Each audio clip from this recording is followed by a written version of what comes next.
school. He transferred his high school into a virtual backdrop for a violent video game. A game where internet users can pretend to be terrorists. Now the game's creator, who is a 12th grader, is out of class. But many in that town are torn over whether the game was a real threat or not. Virtual reality looks fully realistic. Alright, so back in 2007, there was a student from Sugar Land, Texas who got in big trouble for making a Counter-Strike map. This map, a recreation of his high school. Now I've gone through many news sources and reports, and some say he got arrested, some say he got expelled, and some say he was transferred. What actually happened? I have no clue. Thank you, modern journalism, you get a A+. Now, you would think, what's the big deal about a student making a map of his school? Well, context and backstory is important to keep in mind here. This was around the time when the unfortunate Virginia Tech incident had occurred. Actually, this happened a month after that incident. Tensions were high. The perpetrator in the Virginia Tech incident also played a lot of games, and somehow that became a benchmark for potential suspects for all future incidents, I guess. If you play violent games, you're automatically put on a list. Not that there's something else that would have caused these incidents. No, it's all because of the video games and Gabe Newell and John Romero. Anyway, this student from Clements High School had his room searched by the police. Some stuff of his was confiscated. Some report there were 5 decorative swords that the police took. Others say it was a hammer. Again, thanks modern journalism.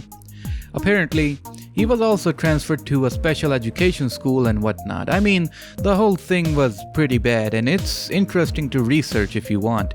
There's some details that don't match up, so I'm not gonna talk about it further. You can Google the topic if you want. Now the map he made was this. This is TK_CHS Commons_B1 or Beta 1. This was the map that got a kid in serious trouble. If you talk about the map itself, it's nothing too fancy but quite average. It mostly consists of hallways and open area. Since the map was still in development, it's filled with numerous issues like the lighting acting wonky, strange brushes, specifically the brushes having cracks in them, and so on. It's not designed in a typical Counter-Strike fashion where you have to save hostages or plant bombs or anything. It's just a simple map to hang around.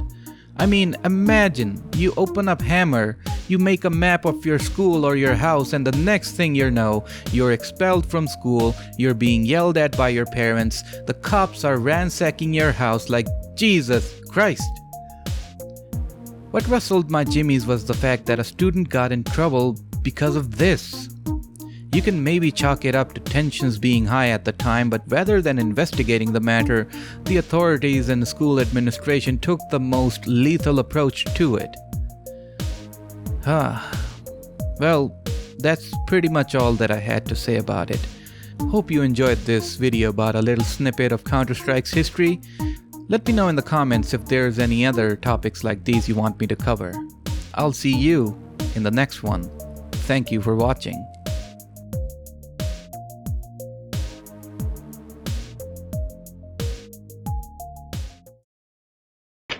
Virtual reality looks fully realistic.